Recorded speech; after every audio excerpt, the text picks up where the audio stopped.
Hello, welcome to Irish Football Fan TV. We are delighted to be back again. I'm talking about the women's game, a huge Nations League playoff this week, Republic of Ireland versus Belgium, and I'm joined by my good and trustworthy co-host, who's actually been with the Irish team last night presenting caps. So, Olivia, how was last night and how are you?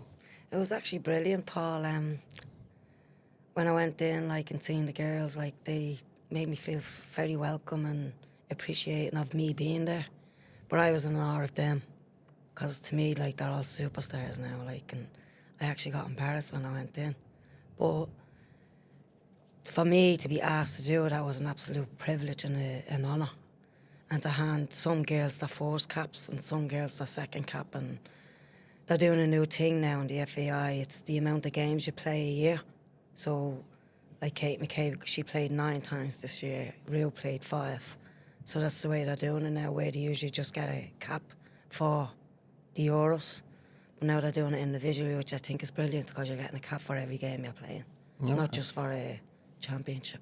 And how was the overall reception? Because the photos look great. You know, I remember seeing the photo of you kind of being pulled up and everyone turning around smiling and clapping and stuff like that. So it must have been a nice occasion. I know maybe knowing you, and you might have been a little bit embarrassed by that, but it must be nice that you're still being honoured and appreciated as well. It wasn't that long ago you were inducted into the Hall of Fame as well, which not a lot of players get inducted to. Yeah, and I appreciate the talk that Gara gave to introduce me, and when he introduced me, the girls stood up and gave me a round of applause, and it was absolutely amazing, because I've watched some of these girls like Abbie Larkin, Jess Stapleton, I've watched them since they were 14, 19 and 20 now. And we still have the same, camaraderie when we meet. And crack. Yeah, we always just, it's like as if we're friends and we just meeting up again. And I love to watch the young girls like Abbie and Steph progress. Yes. Yeah, Jess Stapleton, yeah. And I just... I think your mind's on the under-17s with Steph Roach. That's probably why you're saying that. Because Steph was off today with the under-17s. But Jess is a prodigy of Shelbourne, and I'm a Shelbourne fan, and I've watched her nearly 7 years now. And Abbie. Up the Reds. Yeah, I loved them. Yeah. What was the mood like in the camp? Obviously, we're matchday -1 now. The game is tomorrow in the Aviva. So what's the general mood like? Well, the mood I got last night was... the vibe. The vibe. The training session went brilliant yesterday. Apparently, the girls are all up for the game, and they're all ready for the game, and where people were coming in during the week and they all went together, but yesterday it was a proper full 26 players session. And even Carla said she was surprised at how intensity and how the girls are out for the game. Yeah. So to me, I'd love to say we probably win 2-3-1, but at the end of the day, you have to give Belgium, they're there for a reason as well. They got there by winning their teams. Can't overlook them, yeah. Yeah. So, to me, I feel like the girls will do it, but I don't know what score. Probably 2-1. All right. Well, we'll kind of discuss that, maybe how we might line up and how you maybe see it in a bit. But from the general vibe around the camp, there's quite a bit of a... Since probably we last spoke on a podcast about the team, there's been a lot of retirements. There's been a lot of transition. It's been, there's a whole basically new team in there now. A lot. All right, Peter? A lot of retirements. I think 5 of them are retired. Like Niamh, Megan, Louise, Diane. And when you go into the... as well? Yeah. Did you say her? Sorry. And when you go into the camp and you don't see these here, it's a bit of a surreal feeling, because they've been there for so long, and I've been into the camp so many times, and what I get greeted with is Louise and Niamh, because they're the elder players. And they looked up to you. Yeah, and it's a bit when you go in and they're not there, you have to accept it now, they're gone. Yeah, but there still is a few experienced players in Rue and Denise who really, I know they're quite close with you and they really respect you and stuff like that. Denise is back, which I know a lot of them are really delighted to hear that, because she's obviously one of our best players. Well, a few that I spoke to last night was we're delighted that Denise is back. We need her. Carla said actually. In the press Carla said it conference, as well. But all the girls that I spoke to last night were glad Denise is back. And I was talking to Denise, and she played 25 minutes for North Carolina last week. Yeah. So I said, what are you willing? She said, Livy, I want to start. Like, so she's ready to go. Like, the injury is behind. It's a bit like Troy Parrott, obviously, with the Irish team. Yeah. He got a few minutes before he came in, didn't he? But fair play to Carla. She listened to Denise on the phone. Denise told her she won't be available for the game because it was a 12-week rehab. Yeah. No, I think Carla said that it was more a case of she was willing to wait and see whatever. Yeah, that's what I'm saying. So Carla waited for I thought you said last... Denise said she wasn't available. No, at the start when Denise got injured, she rang Carla. They had a chat. Denise told her I'm out 12 weeks, so I don't think I'll make the match. But Denise has had to get him back earlier, 7 weeks. That's credit to her professionalism. And she's absolutely phenomenal. Like, the girl is just a machine. 12 weeks out, and she gets better in 7 weeks. Yeah. And then plays, and now she's ready. She's so up for the game. It's not a joke, like. Yeah, well, that's what. Look, we need Denise, and we need her at her best. Well, she might not be at her best because she's obviously been out through. But look, even a fraction of her best is still, she's still top class. Like, you know what I mean, world class, I would say as well. But yeah, like, how do you envision we'll set up? I know Anna Patton's out. Caitlin Hayes has come back in, which I like Caitlin. I think she's quite a good player. We've no Courtney Brosnan, which is a bit of a sticking point loss. Because she's played so many games. She's so reliable. Grace Maloney's been around the squad for so long. But mainly, and I don't mean this in any disrespect, mainly more so as a backup keeper. She never really has been the starter. She's done it a few times, but not so much. And then there's Sophie Whitehouse. And then you have Katie Keane. Yeah, I don't think that she'll play, though. I think she'll be maybe sacrificed. But the choice to me and you probably is Grace. I would say. Do you know what I mean? But Sophie. Well, Sophie was there as well. I think Sophie be Grace's understudy, the way Gracie is Courtney's understudy. But I think she'll have a headache with the forward because Saoirse Noonan's on fire. So is Amber Barrett.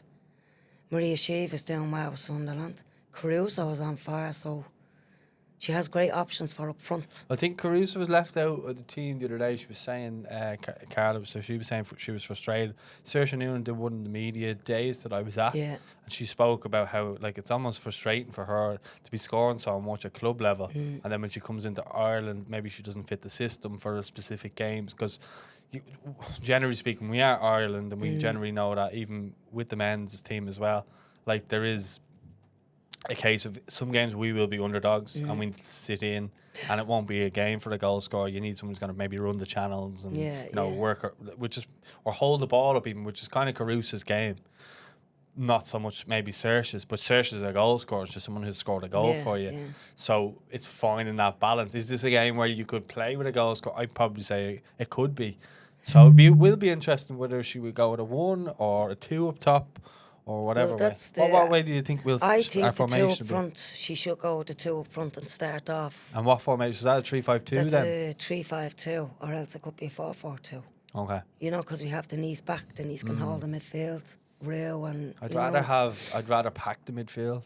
Well, that'd be a 3-5-2. Or for me, a 4-5-1. Would pack the midfield as well. Or if she plays that system, the one would be Caruso up front because that's who she goes with. Yeah. 3-5-2, I think. I think Saoirse and Amber would be too similar, wouldn't they? They're very similar as players. That's what I mean. Yeah. So what about? And then if you're playing with wing backs, I mean, you get Katie in the team. You could have her maybe, getting more forward in that sense. I just hate when we try to put square pegs in round holes by trying to put Katie as a forward, as a 10. I understand. Look, she's world class, but I'd rather stick her in a position where we have a balance. Yeah, balance, exactly. To me, Carl's press conference was she's going for it. She's not going to sit back. Yeah. So to me, but we need a balance going forward. Yeah, we need a balance going forward. But I think with a 3-5-2 or a 1, so that would be a balance. So how are we going personnel wise? I want to pull up the squad here. What we're doing. So we're going Grace Maloney in goal. And then if you're picking a back 3, who's in your back 3 then? Like 3 centre backs. Yeah. Well, Anna Patton's now, she's injured. No, isn't yeah, or is yeah. No, she's in the squad. She's there. Is she injured or suspended? I don't know. But like, if it wasn't, it'd have to be Caitlin. I think Caitlin. So do I. I would have Caitlin. I thought she was very kind of harshly dropped. Eva Mannion. Aoife Mannion. Okay, so I'm going to give you the the squad. I'm going to give you the centre backs. There's not too many to be fair. No, there's not. That's why I'm picking. Yeah, I see what you're saying. So defenders are Katie McCabe, Aoife Mannion, Jessie Stapleton. Well, that'll be my 3 at the back if she's going 3 at the back. It'd be either Aoife or Caitlin and Jess and Katie. Yeah, and then probably Heather Payne as a right wing back. Yeah. Or it could be Abbie. Yeah, I'd say she'd probably try to play her higher. But I hear what you're saying. And Izzy could play left wing back as well if needed, push Katie on. But I would, again, in the interest of balance here. So the defenders in the bracket on the FAI's thing is Katie McCabe, Aoife Mannion, Jessie Stapleton, Anna Patton, Caitlin Hayes, Hayley Nolan, Heather Payne, Chloe Mustaki, and Izzy Atkinson. So there's a few left backs there as well in that squad. And then so we've kind of picked the back 5 then. So it's like Jess Stapleton, Aoife Mannion, and Caitlin Hayes, which I think is a good back 3. Yeah. Then Katie McCabe, left wing back, Heather Payne, right wing back. I would go with personally. I don't know. I go with Abbie. Okay, but either or. Yeah. Then in midfield, and I think this is one where I would bring this player in. I'd be interested to get your thoughts on it. I would bring Jamie Finn in there in midfield. I always think Jamie for Ireland's always been a very reliable player. Absolutely. I've been very, very unlucky, especially with the World Cup. But that's the only reason why she probably won't start. It's because she hasn't been involved. Injured. This is her first camp back since a year and a Okay, half. well then, if you're looking for a holding midfielder, you're probably looking at either Rusha or Tyler Toland. Real. Okay. Tyler Toland's not playing at the moment. Yeah. For club. I know Rusha's Simon Palace. Has she been playing much? Yeah, she's at the 2 games. Okay. I know she suffers from Achilles problems.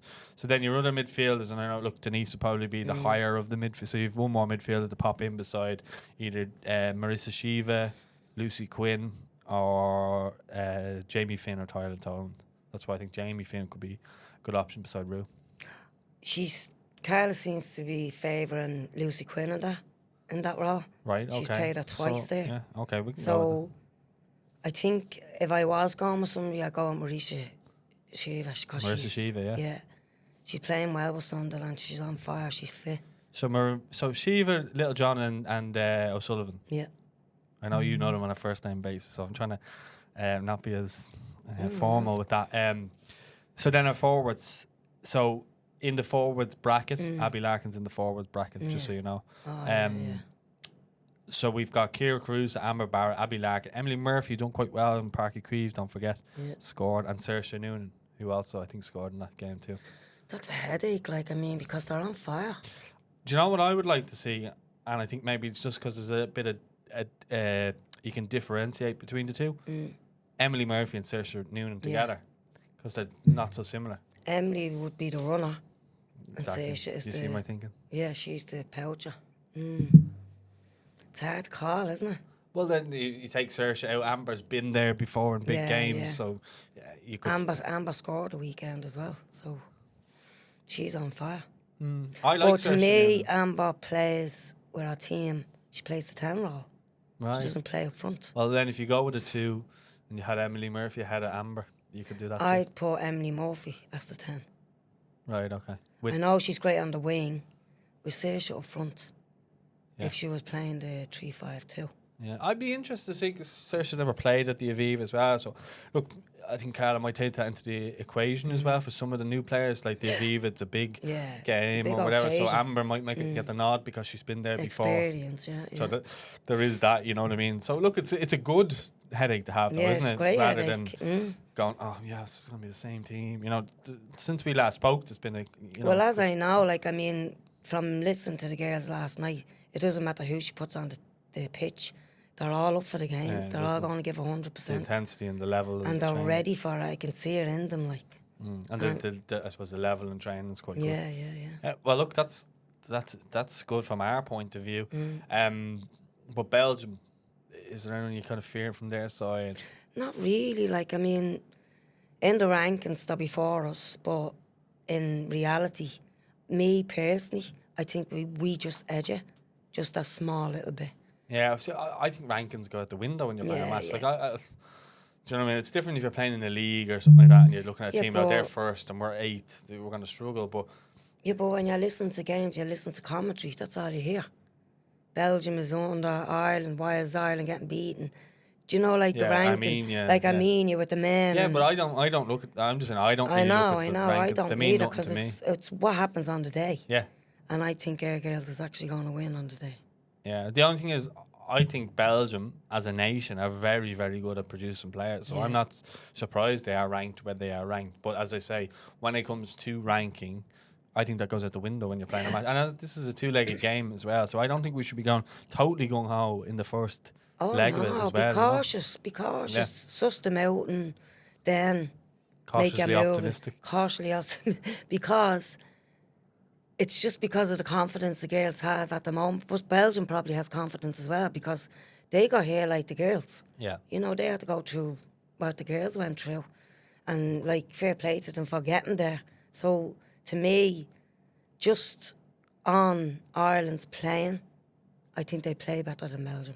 Yeah. So, look, Carla Ward mentioned Tessa Woolard off Belgium. She's their captain. She's the record goal scorer. More goals than Romelu Lukaku, according to Wikipedia. I shouldn't touch the phone there, but sorry, Peter.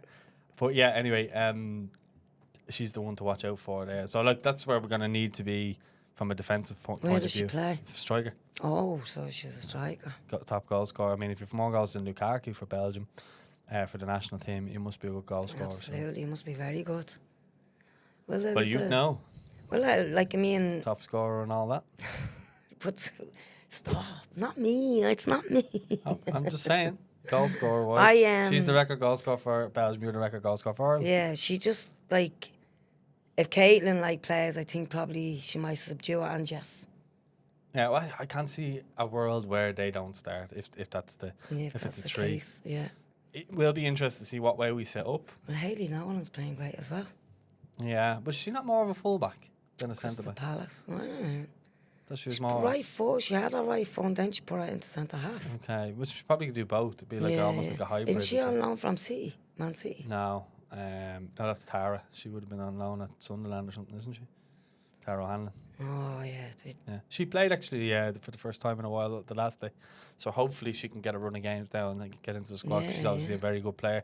Man City don't Don't come buy along. players just not. Exactly. Yeah. She's been very unlucky with injuries, but it was it's Tara who's on loan there. Hayley's been at Palace for a while, and there's a contingent of them at Sunderland, contingent of them at Palace, or there was anyway. There's a few of them now at Bristol, isn't it? With Emily Murphy and even Mannion there at Newcastle. yeah. So there's they're all kind of They're all spread around in good teams. yeah. Jamie Finn's obviously in Sunderland as well, and Grace. So there's a good few Irish of them there to now, So, but yeah, okay, we'll get your score prediction. I think you said it already, but now that we've spoken a bit about things, are you a little bit more maybe cautiously optimistic, or I think they will get a goal. Yeah, I'm not cautious. I don't feel threatened by Belgium. You believe we can get a result, I believe we can get a result, and I'm going to go with a 2-0 for Ireland. even though we think that Belgium are going to score. They won't score. Okay, I go 2-1. Woolard to score for Belgium. You're on. But and then I'd say Denise probably on the score sheet, and probably Katie. I'll say Katie free kick or something like that. I fancy. Or I'd Penno say maybe. if she does play, Saoirse Noonan and Emma Barr. Ah yes, Saoirse actually. So I'll take back my Denise shout and I'll go with Saoirse, because she just knows where the goal Where is. to go, absolutely. And She's a poacher. But She's also can score headers. She can score free kicks. Yeah. She's very good. You call her poucher or poacher? Poacher. I've never heard of that. Poacher. Poacher. Fox in the box. Oh, fox in the box. I think that Saoirse could be the one that gets the goal. I think she's just, when you look at players and you just go, right, she doesn't bring an awful lot other than the goals. She might have a bit of hold up play and stuff like that, or not like electric pace, but she's in the right areas, and that's someone you need. To me personally, for a player to ring a manager and ask her what she has to do to get into the team, That's what you call a player that wants to play for our country. Oh, 100%, yeah. Do you know what I mean? So that girl is at the going away. She's on fire now at the moment. So she's at the doing what's being asked. And as you said, like she says, she doesn't know whether she's playing in the manager's position. But as long as she keeps on doing what she's doing, she should be starting. I think the next step for her is a move, but that's a story for a different day. Like for a higher move, to be playing more consistently at maybe a higher level against, like a WSL or whatever. I think that would be the next step for her in her career, to be a regular starter for Ireland. Yeah, but their league is probably more like the men's. Celtic Rangers, Hibernian. Celtic Rangers, Glasgow City. She said that. Yeah, she said there's about 5 really good teams and then 5 that aren't somewhat. She compared it to the League of Ireland, actually, in fairness. So that's what I'm saying, is that maybe for the next step for her career, to be a regular starter for the team, it's for her to take that next step. But again, that's a story. I think she actually would make it on a top 6, 7 WSL team. Yeah, well, we'll see. I have no doubt that she could. But I think, we'll leave it there. We've done our score predictions. It's good to be back. Huge shout out to the guys next to Anna as well for letting us use the studio here. Thanks very much. Beautiful studios. Yeah, so thanks very much for watching. We'll have more content as the weeks go by. We're going to be there, obviously, at the game tomorrow as well. If you're going as well, let us know in the comments. Don't forget to like the video and don't forget to subscribe. We'll speak to you soon. Thanks for watching.